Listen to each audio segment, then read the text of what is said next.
Human remains discovered in rural Clackamas County have been identified as a Portland woman who vanished in late March.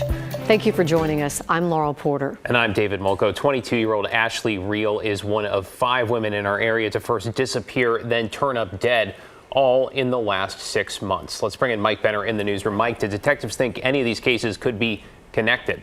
You know, David, we have heard from 2 of the law enforcement agencies handling these cases, and basically they're not ruling anything out. They are talking with partner agencies on the off chance that these cases are somehow connected. And this comes as a relief to the family of one of the 5 victims. These woods off Southeast Judd Road in rural Clackamas County is where deputies discovered the remains of Ashley Riel. The 22-year-old was last seen in late March at a fast food restaurant and transit center in East Portland. These photos of Riel are some of the last before she turned up dead in that heavily wooded area. It's just so heartbreaking. And it's really hard to, I don't know, put into words, I guess, just how heartbreaking it is. You know, no matter the circumstances, that's somebody's baby. Robin Speaks did not know Riel, but she's following her case closely. Because like Riel, Robin's sister, Joanna Speaks, vanished in late March and turned up dead in early April in a rural area of Clark County. We've gotten through the celebration of life and we were able to, you know, come together for that, which was really awesome. But now it's kind of like hitting us more that it's real. And now we keep seeing on the news all these new girls. All these new girls, 5 in total. We've told you about Speaks and Riel, but then there's Bridget Webster, whose body was found in late April in northwest Polk County. About that same time, authorities discovered the body of Charity Perry in Ainsworth State Park. Perry had been missing since early March. And then there's Kristen Smith, who vanished in December of last year. The 22-year-old's body was found 2 months later at Southeast Deerdorf Road and Flavel in Portland. With each one, you know, we've, as a family, we've talked about it, we've shared it, we've looked at the details, we've talked to the detectives to see if there are any similarities. We, too, reached out to detectives with all of the agencies investigating these disappearances and deaths.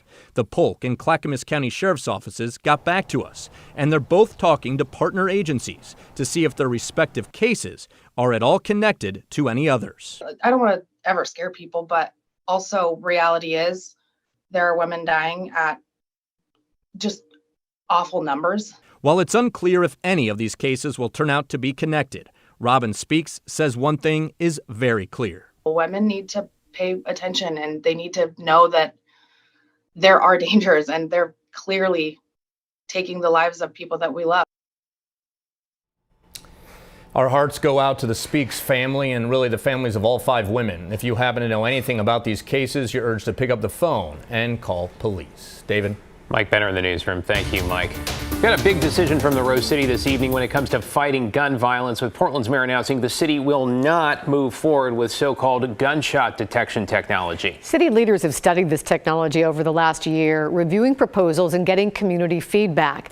Reporter Evan Watson has followed that each step of the way. Joins us now. Evan, the mayor didn't completely shut this down. Yeah, not just yet. He says right now it's not the plan, but he left open that possibility for later. Mayor Wheeler says he will not send a recommendation to City Council to use gunshot detection technology in Portland. A Portland Police Oversight Group recommended this technology last year.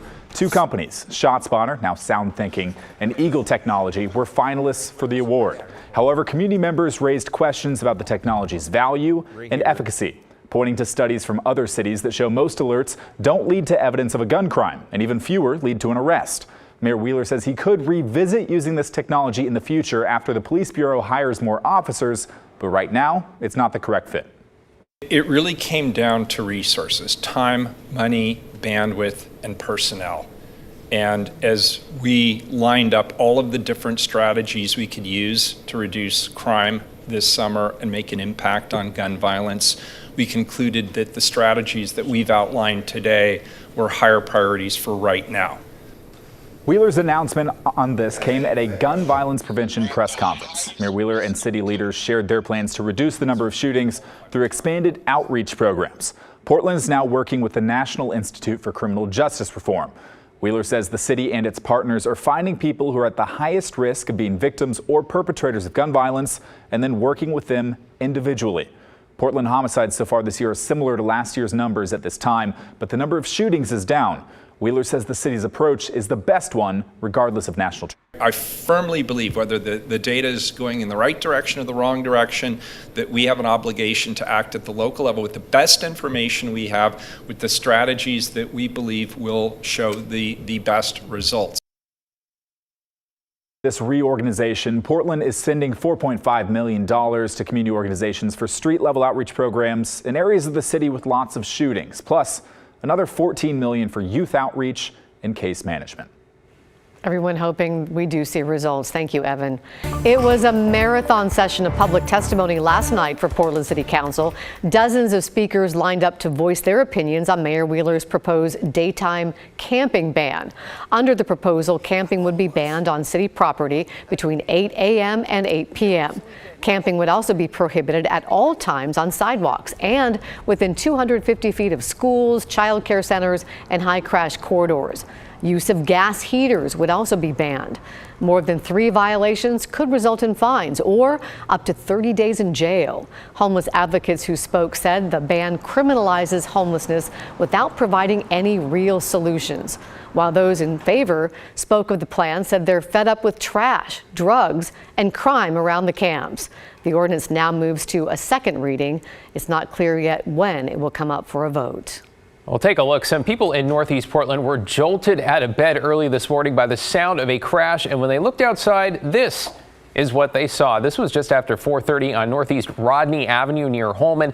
Portland police say the dump truck and trailer loaded with an excavator was stolen from a job site a few blocks away. The thieves did not make it far, crashing into 4 cars and then damaging a retaining wall. The suspects took off before officers arrived. It doesn't look like anybody was hurt, thank goodness. If you have any information, you're asked to call Portland Police. In Salem, the Republican-led walkouts in the Senate are stretching into their 5th week, and today Senate President Rob Wagner announced starting Monday he plans to fine absent senators $325 a day. This comes a day after Oregon's governor said negotiations to end the walkouts have essentially failed, with Republican leader Tim Knopp calling a bill dealing with abortion and gender-affirming care hyper-partisan and unconstitutional. Knopp, by the way, also firing back, suggesting Wagner pay their fines. The weeks-long debt limit drama may finally be coming to an end as early as tonight. This is a live look at the floor of the Senate, where they're racing to pass the compromise bill to raise the debt limit that was passed by the House last night and then sent it on to President Biden's desk. A number of senators from both sides of the aisle, including Oregon Democrat Jeff Merkley, say they'll be voting against it. Other senators want to make changes to the bill, which would mean sending it back to the House for another vote just days before the Monday deadline. Majority Leader Chuck Schumer is pushing to get a vote done sometime tonight. We'll definitely keep you posted. A partnership between 2 local nonprofits could help make fresh produce more accessible for low-income families. Thomas Schultz joins us now. Thomas, good to see you. Tell us a little bit about how this all works. Yeah, David, Laurel, Outgrowing Hunger buys land in the Portland metro area for community gardens and farmland in rural areas. These gardens and farms provide healthy food for low-income community members. Meanwhile, Rockwood Community Development focuses on revitalizing Northeast Portland, but organizers say their strong administrative team will be influential in helping Outgrowing Hunger apply for federal grants. By working together, we're able to leverage resources that support the community through the right channels. Since 2011, Adam Cole has run Outgrowing Hunger. Hundreds of families work in community gardens and farms run by the nonprofit. 23 refugee farmers work this land in Boring. I have green beans, I have white beans, I have collard green. Zawadi Nabukang is a refugee from the Democratic Republic of Congo. She and her sister grow a variety of crops. Some will go to members in their community. Others will be sold. Many refugee farmers plant crops to supplement their income. When I do farm, I am happy, no stress.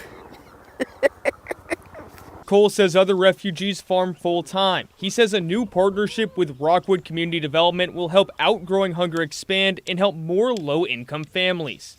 It's a little bit of a tenuous situation. Every year we're wondering what's happening next. What are we going to do? And through this partnership, we're going to be able to focus on longer term, more strategic planning. Plans, like buying more farmland and creating a hub for farmers to sell produce. But land for community gardens is expensive in the Portland area. Farmland in rural areas isn't much cheaper. But Cole says the partnership should help Outgrowing Hunger apply for federal funds more effectively. The hope is that the nonprofits can help more than the 400 families they currently benefit. Now it's easy. Everybody can have vegetables for our community. Eventually, Cole says there are plans to create a retail store for farmers to officially sell produce to customers. Great to hear from them. Thank you, Thomas.